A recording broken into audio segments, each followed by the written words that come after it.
Hello everyone, I'm Kathy Powers, Superintendent with the Twinsburg City School District. Welcome to Twinsburg Schools today. Well, you know, our school district is an exciting place always, but especially at Twinsburg High School where our Chromebook initiative has just taken fire the last 2 years. And I'm just delighted to have two very special guests with us on our show today. Our Supervisor of Innovative Programming, Mrs. Beth Mariola, welcome. Thank you. Thank you for having me. Not your first time here? Nope. Glad that you're back. I am. And Mr. Todd Kalkbrenner, one of our wonderful math educators at Twinsburg High School. Thank you for having me. Absolutely. Welcome, welcome. Thank you. Well, we know that the Chromebook initiative is really still in its infancy at the high school. Why don't we start by giving a little bit of a timeline, how this effort started. I know that thanks to the support of our residents, we were able to pass a new money issue a couple years back. And one of the things that we promised the residents at that point is if the levy were to be supported, we wanted to enhance technology and the use of technology in our classrooms. And thus the Chromebook initiative was born. And so, Beth, I'm just so delighted that you've taken the leadership of this initiative and really made it come to life. So can you provide sort of a timeline as to where we've been and where we are today? Sure, absolutely. With the Chromebook initiative's inception, it's been since 17-18 school year, and in the fall we rolled out devices, Chromebooks, to staff members at the high school, and we immersed ourselves into a whole year of PD, but a semester of intensive PD with relationship to the device, and before students had them in their hands. And then in the January of the 17-18 school year, students in 9th and 10th grade received their devices, and so then we were able to start tinkering with our lesson designs and implementing the Chromebooks as tools for instruction. And then this year, we've moved on as far as staff members to RVC, so staff members now have their devices at RVC, and the entire high school has been outfitted with one-to-one device technology. So current seniors all the way down through our freshmen have devices. So let's back that up a little bit. Sure. So if I'm a resident at home and I don't have a student at the high school or in any school perhaps, I don't know what a device is, and I don't know what one-to-one means maybe. Sure. So can you sort of define those terms? Absolutely. So one-to-one would mean that one student has one device. So in that instance, each student has a Chromebook in this case. A device really is any technology at their hands. And there is a difference between a laptop device and a Chromebook device. A Chromebook is relatively inexpensive compared to a laptop, and the major difference is that everything lives in the cloud or is internet-based. So as long as you have web access, in most cases, this will be all that you need in terms of accessing your documents that live in Google, and again, all web-based. The drawback to a Chromebook is that it does not have a very, very good memory in terms of a hard drive. The laptop, on the other hand, you can store things on your desktop, on your memory for that, just very much like a desktop would be. Students in a one-to-one environment for Chromebooks, they take them home at the high school, so these are really their personal devices for the 4 years that they are at Twinsburg High School. So they travel back and forth. The expectation is that they have a Chromebook that's charged every day, and it's obviously in their person, it's with them. So, and then at the end of their time with us, the Chromebook comes back to the district and it's repurposed. You got it. You got it. And the other piece to it is if there is any issue with a Chromebook, our media center is our hub for distribution in terms of loaner devices. So if a student should forget, they would come up to the library and check one out for the day, like a library book on loan for the day. In this case, it's a Chromebook on loan. If there's a challenge with it and it's functioning, they'll bring it up to the media center. We take a look at it, try to troubleshoot initially. If there is an issue that we can't troubleshoot, put in a tech ticket for it. The tech team will look at that throughout the day or even week if it's a manufacturing issue or something that they can just repair themselves in-house. In the interim, we provide a loaner device for that timeline piece. Big pink ticket. Big pink ticket, yes. There We you go. labeled them with a pink ticket so we know where the loaner devices are. Are we finding that our students are pretty careful with these devices? They really are. And they're durable devices. I think the tech team in advance prior to all, the rollout of this and all the planning that went into this, they really chose an amazing device. It has an 8 to 10 hour battery life, so if a student charges it up fully, that will clearly last the entire school day. And we've seen that accidents happen and they sometimes will hit the ground. Whether it's at home, they'll tell us, or in the hallway. What will happen is that they're very, very, very durable. And if they're not, again, we will go ahead and replace what needs to be replaced and work that out with families. That's great. Yep. So the initiative has been at the high school. This is the second year. And Todd, you've been at the high school as a math educator for some time now, right? Yes. So if you think back to maybe just even 2 years ago and what your classroom looks like instructionally, is it very different? Oh, for sure. I think a lot of it now involves technology with the state testing moving to technology-based and less paper pencil portion of it. It's trying to create an environment that they feel confident and comfortable using and utilizing. But definitely it used to be more paper pencil. It was you guys go here, do a little assignment, but now it's utilizing these.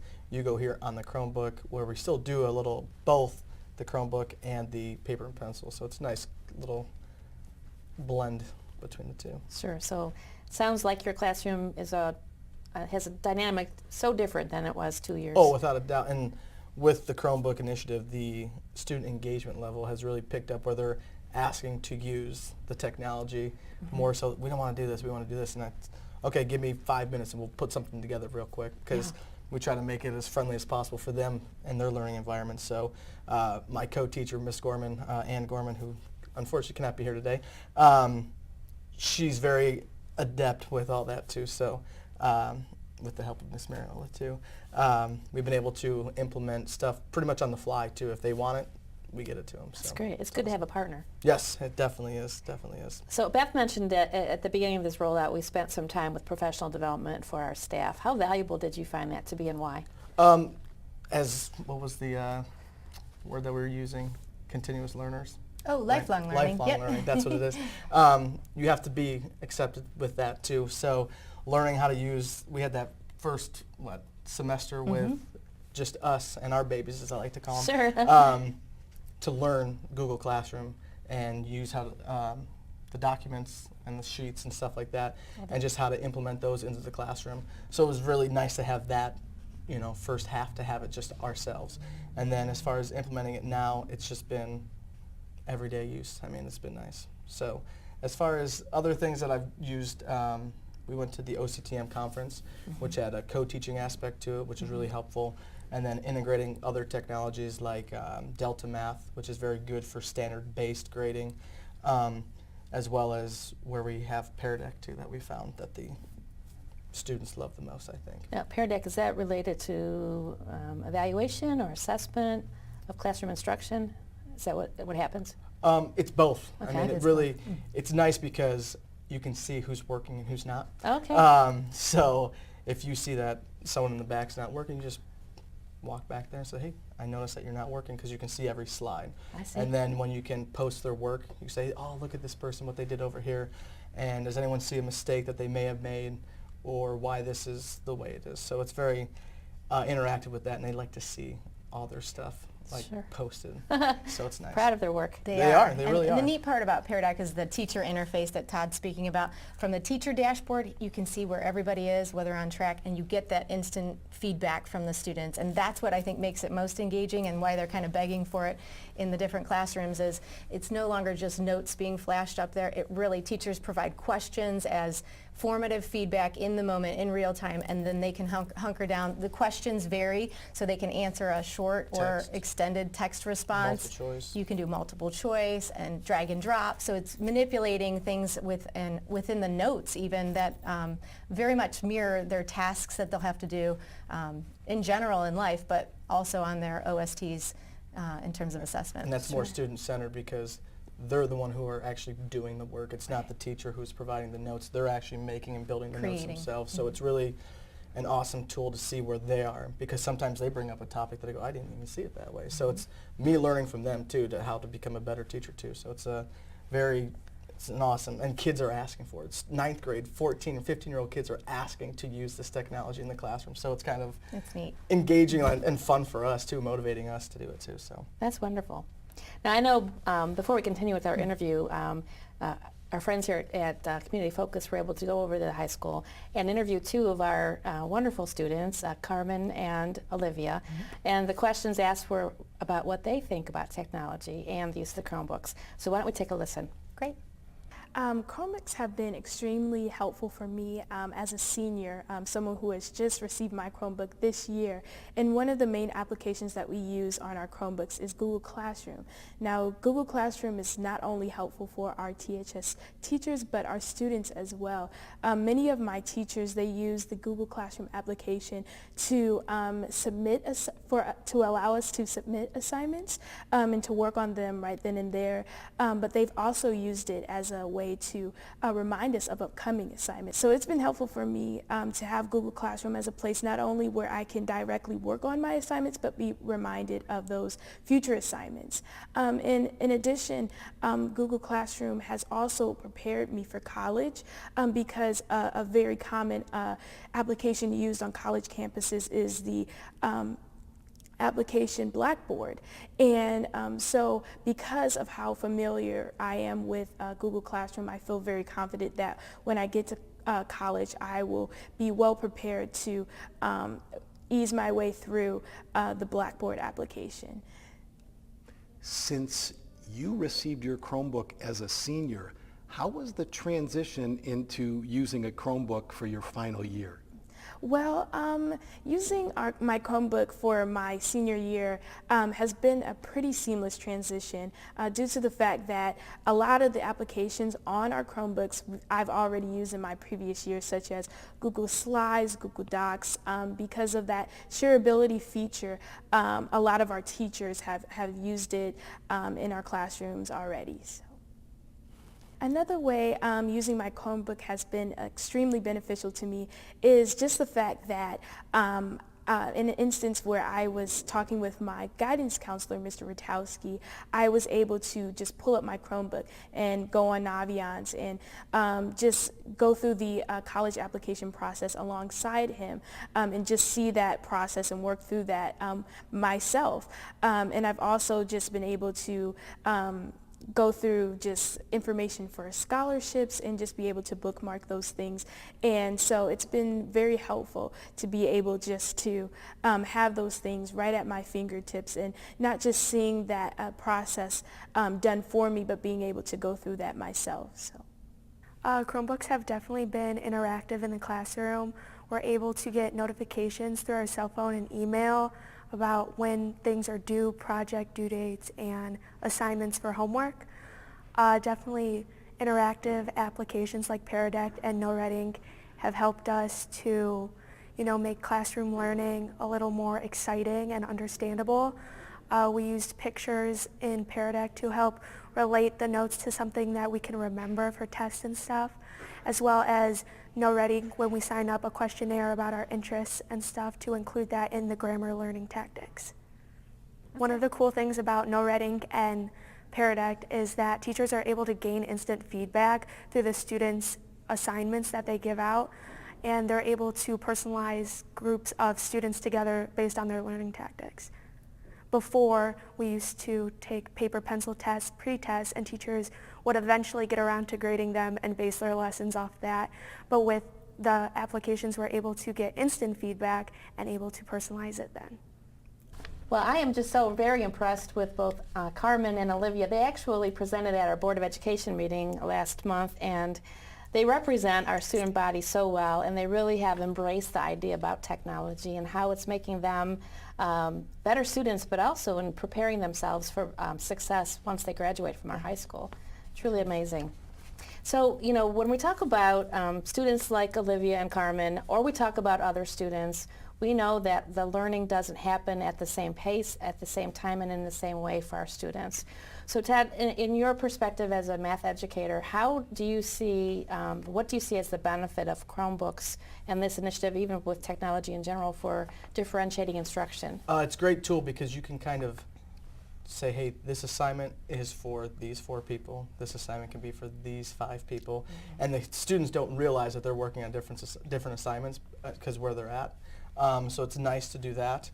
As far as giving them reminders through Gmail, you can just type, hey, you need to make this up. So it's a really great communication piece too, and it's very simple, quick, and the students really respond to it because they go, oh, I forgot to do that. Or as soon as you make an announcement in the class, they're notified, Mr. Carpenter, Ms. Gorman is posted in the classroom. So it helps keep them up to date, and it's a great communication piece for that too as well. Do you find that the students are more independent in their learning with the Chromebooks? 100% without a doubt. Like for our instruction time this year, or this past lesson, we did Google it. Google quadratic functions. Tell me anything and everything that you find as far as what you see on multiple sites, images, just like that. If it's slope or the standard form, if it's a parabola, that kind of stuff, all that works. But they used, then they could have done it in docs. I just chose to write it in paper just because it kind of back and forth, and it's writing it on paper and reading it from a screen is kind of a piece that they need to work on too as well for testing. So being able to transfer information from the screen to paper kind of puts them in that position too.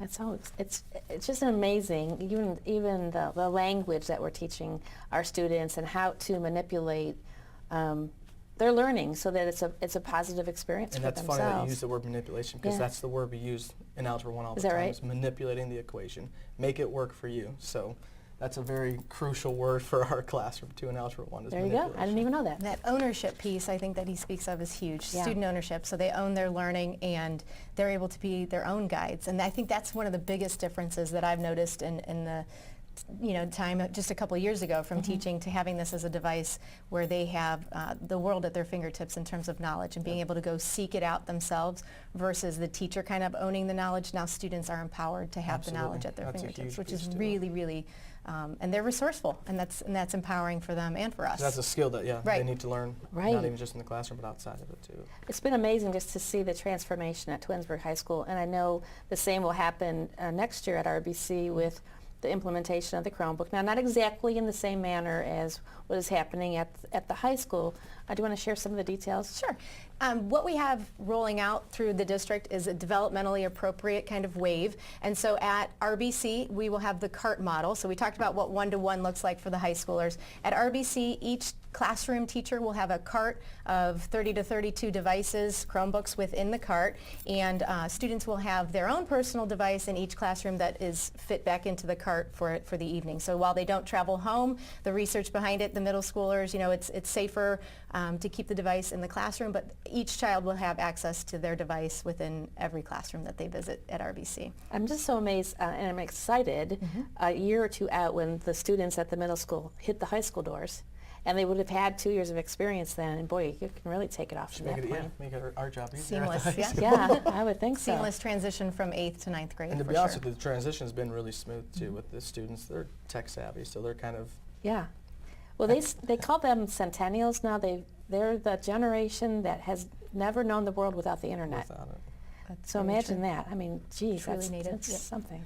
They also, the other biggest factor I think too that's made the transition so seamless and what we've tried to harp on from a professional development standpoint are these transferable skills, what we like to call them. So what we used to have transferable skills was typing. They have the typing piece, which still needs some work. You've got your, the typing challenges, but Gmail and being familiar with all the different apps, the migration over from Docs, or rather Microsoft Word over to Google, so that platform, pretty seamless, pretty similar. The features students, for not the for students. that Maybe not. We're getting there. We're getting there. But the biggest pickup that you achieve through the Google platform is going to be the shareability and the collaboration that can happen. So when he shares something out and designs a lesson or a doc for a specific group, they can interface even beyond the math classroom at home, and you no longer have to coordinate schedules in the evening where students meet at one house and they work on something. They can interface electronically, and I think that's one of the best features that the Google platform same can time, offer. too. At the same time, in real time, and you can see,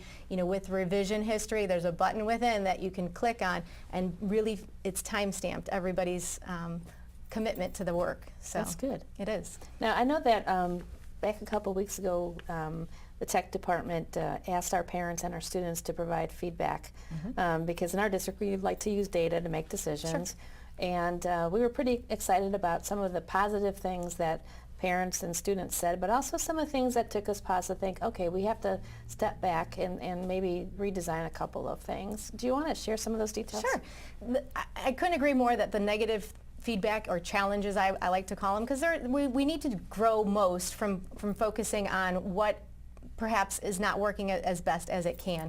And some of the things noted were it's one extra layer to remind their student at home to bring to school. So there is that piece of, we have to have everything laid out, and organizationally that's another challenge for some students. So as a staff, we need to meet students where they're at when they come to us. Where are you, and how do we, if you're not organizationally ready for the day, you head up to the library and you check a device out. So we're really trying to troubleshoot through every single parent concern, because I think that's important. And charging them, so we've tried to troubleshoot that issue, having a charging station up in the library and or checking a device out for the day. Are you finding that the kids are coming to your class ready to roll for sure. the most part? Absolutely. I would Yeah. say 95% of them are. That's they great. understand, and they, like I said, they've been asking to use them. So if we don't use them, they're like, why aren't we using them? So That's a Good good thing. problem to have. Yeah. they're ready. I mean, I've been very surprised with how, ready they have the power all. And if they don't, they know exactly who to ask, who has the power cords and stuff like that. So it's Yes. already within the classroom. It's kind of It's their maintained world. who knows to go where Yeah, for people who have the stuff. that's good. I'm glad to hear that, actually. It is. YouTube is one of the features that we actually, it's a Google product, but we have it blocked and pretty hunkered down for just educational components for our students. And parents noted that being a little bit hampering. So again, trying to troubleshoot that collectively as a high school staff. One of the elements we did was to have teachers, the process would be that they watch the video in advance, of course, and then they put in a tech ticket for approval of that particular YouTube segment or clip, and then the tech team would then go ahead and vet that through, approve it, and then now it can be pushed to students, and students would then have access to it. So again, the feedback from parents has been tremendous because it's helped to guide our steps, and we'll continue to reach out to parents, students, and teachers alike to make sure we have a process that works for everybody. That's and good. with Beth's leadership, I think anytime you have a question, you just go to her and she pretty much goes, I know where to steer you. Or I'll find an I can answer. find it. Exactly. There you go. So Right. it's been It's a good pretty motto to seamless have. for us too, as teachers too, implementing stuff. you. Have you found any challenges with our students understanding of the appropriate use of technology in your classroom? We were talking about the new issues that pop up as far as kids are going to be kids. Teenagers are going to find ways to be teenagers. So sometimes it is a struggle with what website are you on right now. So it's kind of, and we talked about going into kiosk mode and stuff like that, where just kind of doing a lockdown, where if we're doing a test on Edge Elastic, the one website that we use to take our assessments, we just created that lockdown so we can do that, where they can only access that Edge Elastic and Desmos at that time. So, but as far as students are pretty well behaved when it comes to it, and if you call them out, they understand where you're coming from, because you want what's best for them. Well, I think part of being in school is educating students on how to maneuver, not just in Twinsburg High School, but how do you maneuver through life, right? And how Absolutely. do you make good decisions about using technology or anything else? And so students make mistakes. We are there to educate and to help them adjust however they're learning, and moving it all forward is what is really important. I think one of the strongest conversations I hear teachers having with students is that this is an educational tool, and that's how it needs to be used. We're here to make appropriate and good decisions, and to your point, guide them when they don't. And so those have been the digital citizenship conversations that have been plentiful. And then just rethinking kind of classroom management for 21st century learning, right? So if you need a captive audience, please close your lids, everyone. And so they shut their device lid, and now you know, all eyes on me. And so at that point, you have their attention. Turning their positioning in the classroom, so as you circulate through the classroom, you can see the screens that they're on. And as Todd mentioned, the kiosk mode is great for assessments, because very much like an airport, when you're at a kiosk, you can really only stay in that particular platform. You can't go out to the internet or anywhere else. That's what this will do for like Edge Elastic as he's working with it. Edge Elastic, we can put into kiosk mode, and it just locks them into that screen. So it's pretty neat for assessment-based items when you really want them not to go out and find other resources. We want to really test their knowledge in that moment. Then it locks them into that position. So, Well, it's just such an exciting effort underway at the high school. Todd, if you could project, what do you see as being the next something that we're going to be looking at as we move our students forward, as they prepare for success out of high school and using technology? What are you hearing as it might be on the horizon, some other initiatives that we would be interested in pursuing? I think that's what my co-teacher Ann Gorman is very good at, is keeping me abreast She of all is that. so good at that. That type of information. But I think it's just being able to be independent and using that resource.